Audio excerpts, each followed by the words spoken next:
Jesus é chamado na Bíblia de Leão da tribo de Judá. Mas você sabe o motivo pelo qual Cristo recebe esse título? Afinal, nada nas Escrituras é sem motivo. Então, se Jesus é chamado de Leão da tribo de Judá, isso com certeza tem um porquê. A nação de Israel foi formada a partir de 12 tribos. E essas 12 tribos eram nada mais, nada menos do que os 12 filhos de Jacó.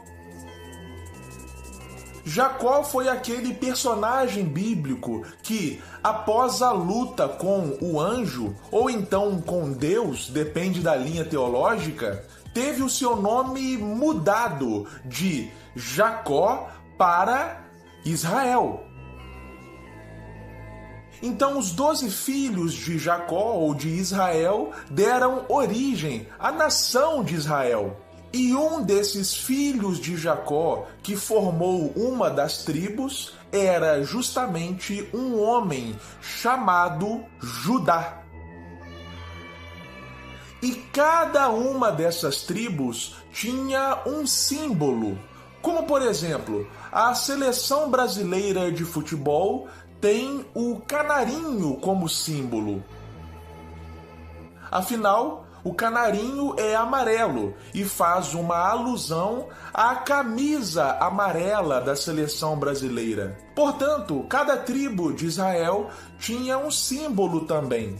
A tribo de Benjamim, por exemplo, de onde vieram figuras famosas da Bíblia, como o rei Saul e o apóstolo Paulo, tinha como símbolo o lobo.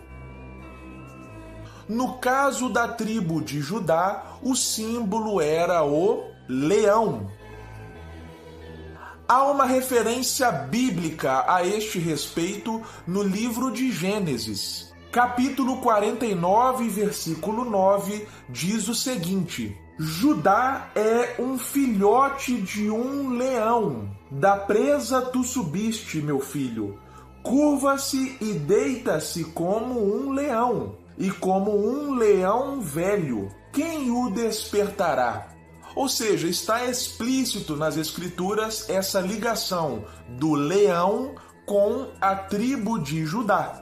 Ok, o primeiro ponto é este. O segundo ponto é o seguinte: Jesus Cristo veio justamente da tribo de Judá. Por causa do seu pai José, Jesus tem essa linhagem genealógica da tribo de Judá.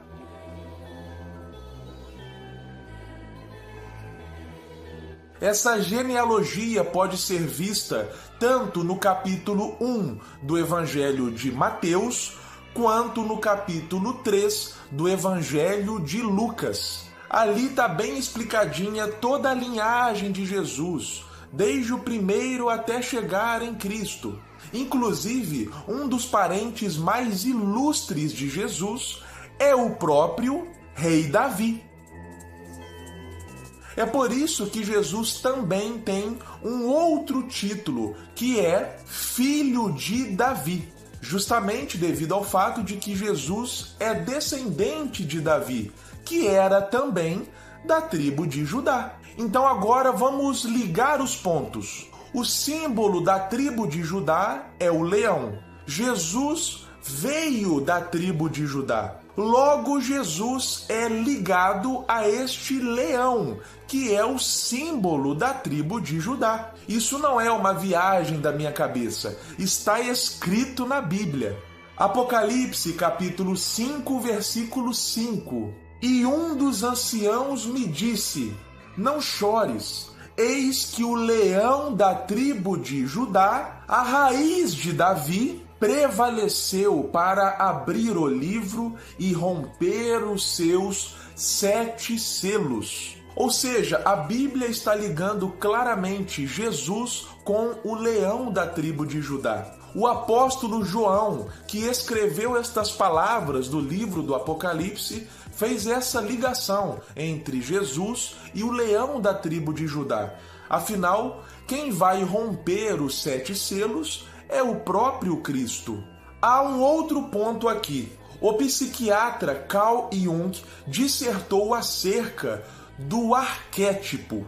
O que seria um arquétipo? Um arquétipo seria características oriundas de um primeiro modelo. Por exemplo, quando fala-se mãe natureza, quando chama-se, portanto, a natureza de mãe, há o arquétipo materno imputado na natureza. Ou seja, a natureza cuida, protege, provê, assim como uma mãe.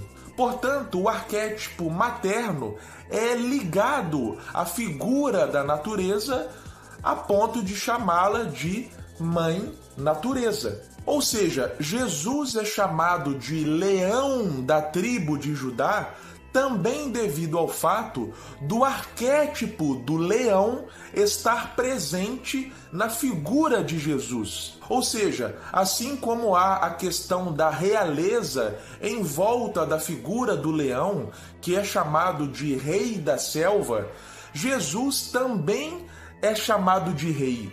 Também há esse aspecto da realeza na figura de Cristo. Assim como o leão é um animal imponente, forte, vigoroso, em Jesus também há essa imponência, essa força, esse vigor. Afinal, se na primeira vinda Jesus estava como um Cordeiro, o Cordeiro de Deus que foi imolado para tirar o pecado do mundo, assim como João Batista chamou Jesus de Cordeiro de Deus, na segunda vinda, na volta de Jesus, no retorno de Cristo, ele virá como um leão, com toda a sua glória e poder. E aqui já entra um outro aspecto. O teólogo Karl Barth chama Deus de totalmente outro. Ou seja, em Deus há características, há aspectos que são totalmente além da nossa mente humana. Por exemplo, o que para nós é contraditório, é paradoxal, em Deus encontra harmonia. Como, por exemplo, isso que nós acabamos de falar, o fato de Deus ser chamado de Cordeiro e Leão. O fato de Jesus ser chamado desses dois nomes. Ora, o cordeiro e o leão são animais antagônicos na fauna, na cadeia alimentar. O leão é o predador do cordeiro. Então, como Jesus é chamado de cordeiro e leão? Parece contraditório, não é mesmo? Mas, como eu disse, o que para nós é antagônico, é divergente, em Deus há plena harmonia. Em Deus há tanto espaço para o arquétipo do cordeiro quanto para o arquétipo do leão. Ou seja, Jesus é manso, Jesus é humilde, Jesus, ele foi aquele cordeiro que não reclamou, que foi para a cruz cumprir a sua missão, resoluto, convicto. Mas Jesus também é esse leão, forte, vigoroso, imponente, rei. Então, tanto a mansidão quanto a força, tanto a humildade quanto a imponência encontram plena harmonia na figura de Cristo. É interessante notar que C.S. Lewis, autor de diversos livros como Cristianismo Puro e Simples, Cartas de um Diabo para o Seu Aprendiz, também utilizou essa ligação entre Jesus e o leão. No seu livro As Crônicas de Nárnia, C.S. Lewis utiliza o leão Aslan como uma alegoria de Jesus. Em seu mundo, eu tenho outro nome. Devem aprender a me reconhecer nele. Foi para isso que foram trazidos a Nárnia. Tendo me conhecido um pouco aqui, podem me reconhecer melhor lá. É por isso então que Jesus recebe esse título, dentre tantos outros, de Leão da tribo de Judá. E você, já tinha esse conhecimento? Deixe aqui nos comentários. E não esquece de deixar o seu like se você aprendeu com esse conteúdo.